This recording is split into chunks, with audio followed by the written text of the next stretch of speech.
Assalamualaikum teman-teman. Selamat siang. Ya, karena hari sudah siang saya tiba di sini. Mungkin ini sudah jam 11.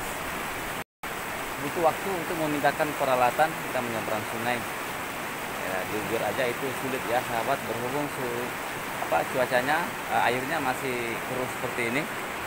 Tuh, ya masih keruh dan lihat masih deras. Di belakang sana itu dulu itu udah mulai mendung lagi tuh sahabat ya. Seperti apa lagi yang bisa kita coba untuk bekerja. Oke teman-teman, silahkan diikuti. Tuh, mesin kita sudah siap, dipasangkan selang, karpet juga sudah siap semua. Pokoknya kita sudah siap untuk bekerja.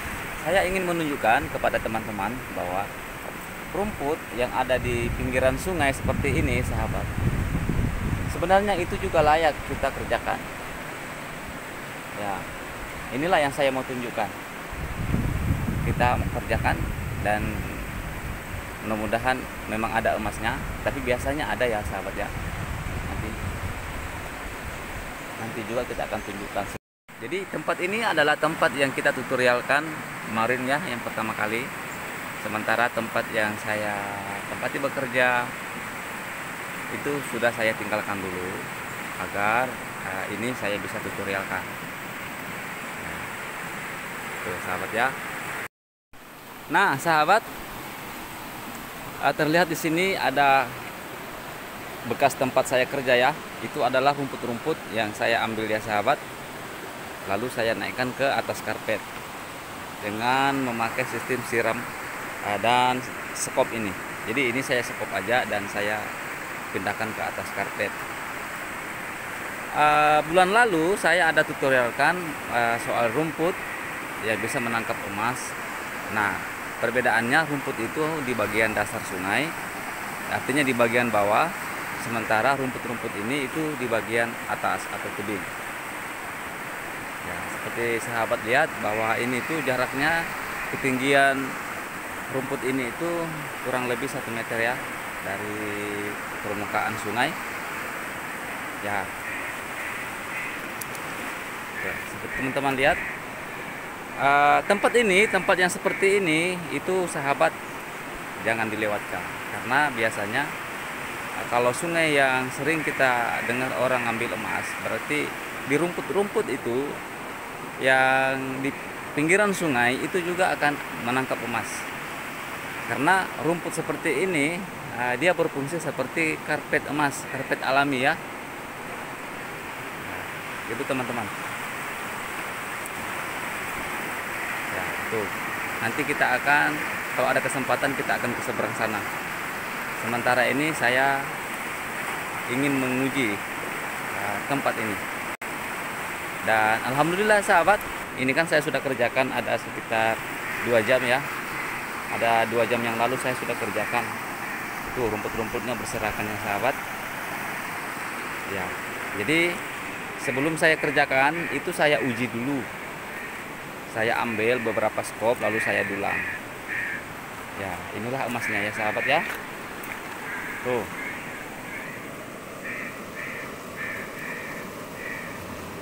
Tuh sahabat ya. Sangat lumayan sahabat.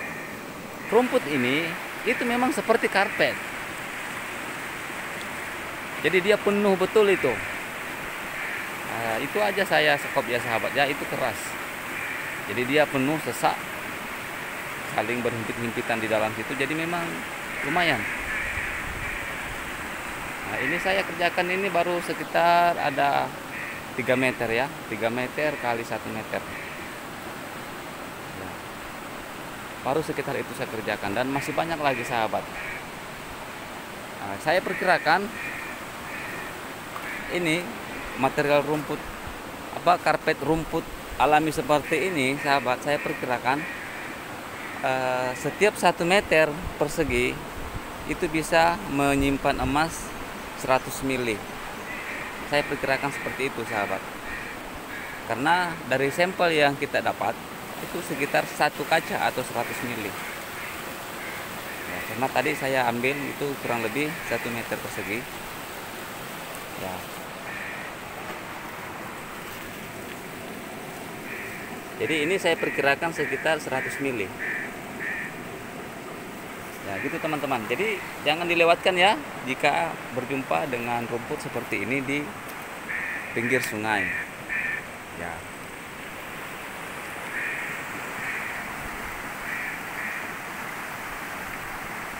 Jadi kemungkinan hari ini tuh saya nggak bisa berlama-lama kerja karena cuaca juga nggak mendukung ya sahabat.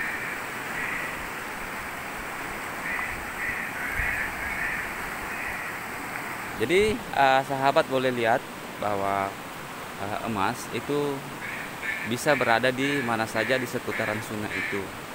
Jadi kadang-kadang dia ada di atas sana. Jadi ke air sampai ke atas itu emas halus pasti ada di atas juga. Ya mungkin dia terbawa tekanan air, terlempar sampai ke atas. Gitu teman-teman ya. Jadi di sebelah sana kan ada banyak batu. Ya, itu banyak batu-batu besar. Jadi di batu-batu itu kan juga ada rumput. Akarnya berakar serabut ya sahabat. Besar kemungkinan rumput-rumput itu juga menjerat emas halus. Nah, seperti teman-teman lihat bahwa rumput-rumput seperti itu punya akar serabut yang bisa berguna untuk menangkap emas halus yang lewat. Karena saat banjir rumput itu kan tenggelam ya sahabat.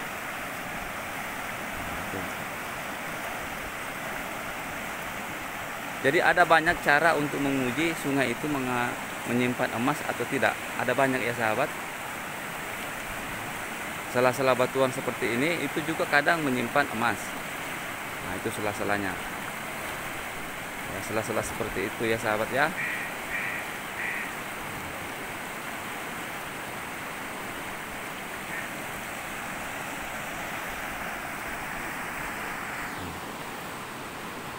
Oke teman-teman, jadi saya rasa sudah cukup.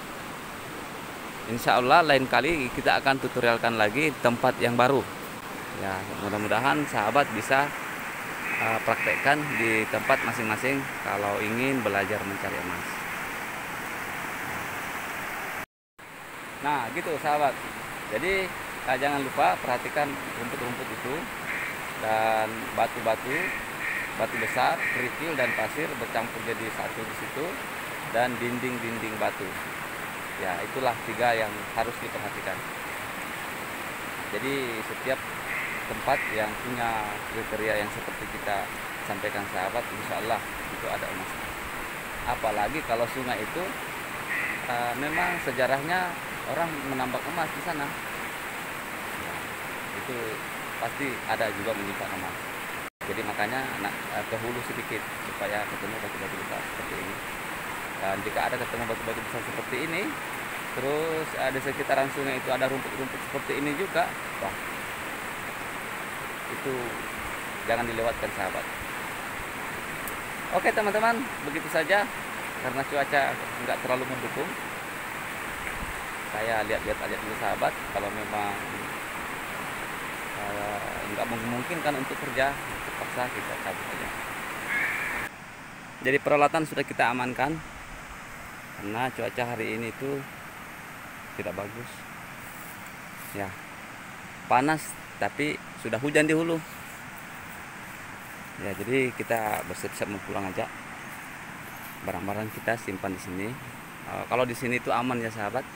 Biasanya kalau tempat-tempat tambang peralatan-peralatan itu ditinggal aja ya.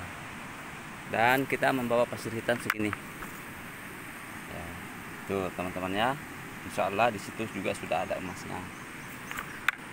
Baiklah sahabat. Oke teman-teman, begitu saja.